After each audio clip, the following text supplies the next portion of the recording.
Scan for Sovi and straight A's only. Let's go! Public goods are tricky. Let us identify why private markets fail to provide the socially optimal quantity of good X.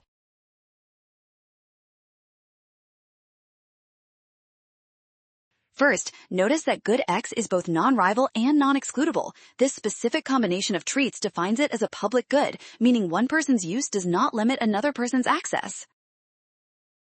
Because it is non-excludable, the free rider problem occurs. People can enjoy the benefits of good X without paying for it, which prevents private firms from generating enough revenue to cover costs. Private firms will not provide the optimal amount because they cannot capture the value. This makes option D the logical choice.